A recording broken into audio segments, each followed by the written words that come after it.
So can you believe it's almost 2022? I am so excited for the new year, but I have this one last video.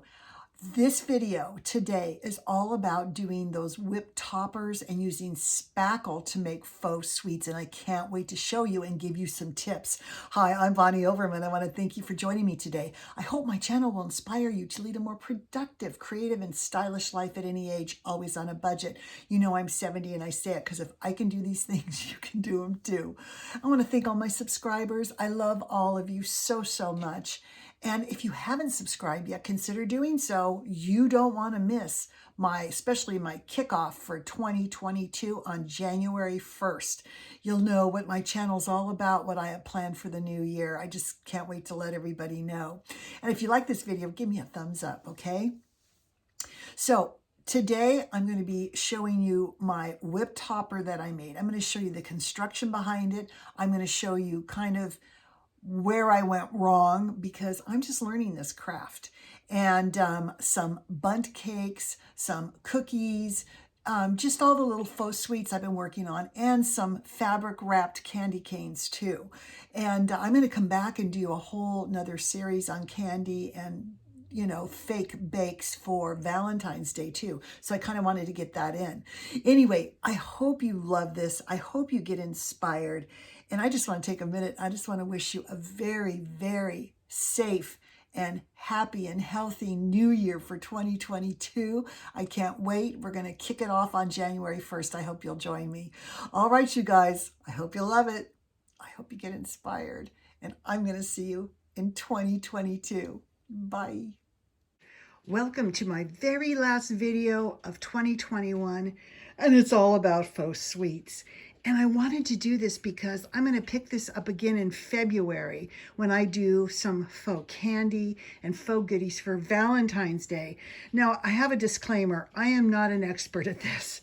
This is my first time doing it, and I was a little apprehensive. So I got the lightweight spackle. Now, I got the big tub from Home Depot, I think, and I put it in 2 of these sealable storage containers from Dollar Tree. So what I did is I put half in one container, half in the other container. Now, when I first did some of the little crafts I'm going to show you, I put so much of the white paint in. I thought, oh, let's make it creamy like icing. Well, you don't want it too creamy, because if it's too creamy, you're going to pipe stuff out and it's going to go into a little blob, kind of like this. You don't get the height, okay? And you don't want it too stiff. If you don't add anything to the spackle, it comes out grainy and really hard to get out of the bag. So what I did for the second part is I put in very little of this paint. Just, I don't know, a couple teaspoons, kind of, it should be a consistency, something like this. See, it's not too creamy, it's a little sticky. Then you're going to take a bag. Now, I have another tip for you. This is a Dollar Tree bag, but the problem is the very end of this is so narrow, it's hard to get the icing in. If you get a regular icing bag like from Michael's, they have a nice wide opening, and you can actually you could sit this whole thing in a glass and then widen this up and then just dump it in, and it works really well. And of course, scoop it in and then take your fingers and right here and just kind of push it down. So it has to be all pushed down and twisted. You can see here now, this is the tip I have on. I don't even think you can see it from the spackle, but it's, I think it's called a star tip. Here's my other problem. This star tip is really, really big. It's not going to work for some of the crafts. So I think in a way you've got to kind of invest in better equipment. So better bags and smaller tips. I would have a variety, because I'll show you where it did not work on my crafts and where it did work, okay?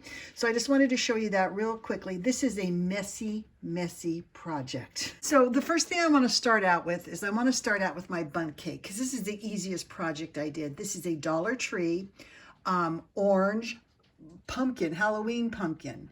And what I did, and this was not my original idea, but you cut off, I'd say about, an inch, 3/4 of an inch of the bottom, so it lays flat like this. It doesn't have that pumpkin shape.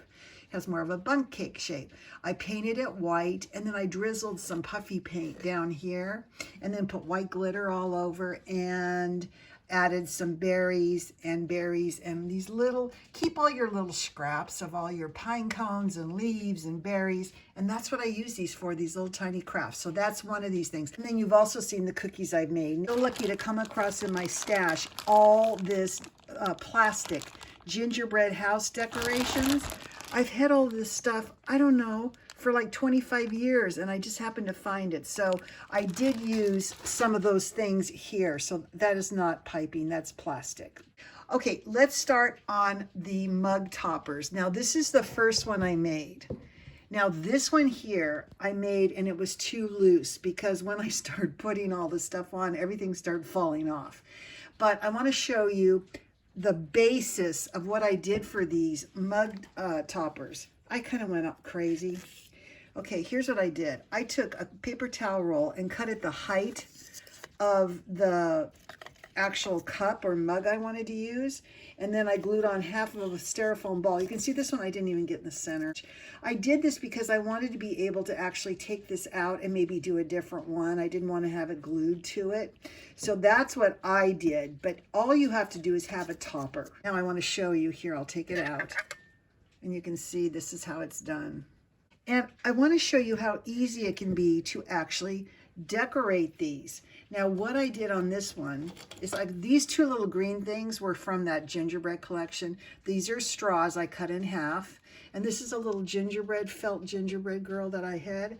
But for the rest of it, I used one of these picks. It's really easy because it's got balls, it's got that, see there's that sucker right there that I stuck in, and then I used all these little balls. Now my next mug here, I just finished. It is still wet. I mean, literally, I just made it in the kitchen. Now this one I wanted to make a little bit more fluffy, and you can see here, here's what I've actually put on the topper. These faux cinnamon sticks I made, and I just glued some toothpicks so it sticks right in that styrofoam ball. And I have some little gingerbread man, some greenery, some berries, and pine cones, and then I have a snowflake in the back. That's what I added. So this one has to sit. Now this one, because it was so loose, took 3 days to dry. This hopefully will only take 2 days or maybe a day. Now here's something real cute I did. I took some of these candy canes, and I just wanted that primitive look, and I just wrapped them in fabric. All right, so let's take a look at my cakes. Now these cakes, and I've told you before, are these dice from Dollar Tree. I stuck a skewer in them, and then I iced them. So I tried to pipe on icing with using that large tip, and it didn't work. It was just too big for these little cakes, okay? So what I recommend is getting a smaller one. So I'm not done with these yet, but I want to show you what I made. I made toppers that come off. A piece of cardboard. I did my little whoosh of icing and stuck in some gumdrops on one of my peppermint guys, so I can change these out for the holidays. I just made these two in the kitchen. I love the little holly. These are just, I mean, they're still wet, literally. So these have to dry for a couple days. And those would look so cute on the little white cake too, I think. Now let's move to my cookie I just made. Now some of this stuff was out of that gingerbread decorating kit that I had. All of this stuff was. So these little peppermints are from, see, this is still wet. I literally just did this. But these are the peppermints from Hobby Lobby, and you guys, you can break these in half. They pop apart, so you can get double for what you are going to use them for, because they're very thick. They're the thick ones. But anyway, so all I did spackle-wise is do these little pieces here, and then I just stuck the peppermints in. So that's one of these. So this is how it looked when I made it in just to a cookie. So I might leave some of these bare and use them in my decorating for January. But this, I thought, came out pretty cute for only costing about $1 and maybe, I don't know, 50 cents for these little peppermints on there. All right, I hope you loved all my faux sweets, and I'll be doing more and more of these as the time goes on. So I want to thank you all for all your support in 2021. I so appreciate you. And the next time I see you, it's going to be 2022, and I can't wait for January, and I'm going to give an overview of the whole year. I just can't wait. So join me on January 1st. All right, you guys, love you all. Hope you got inspired. Hope you loved this video, and I'm going to see you in the next one. Bye.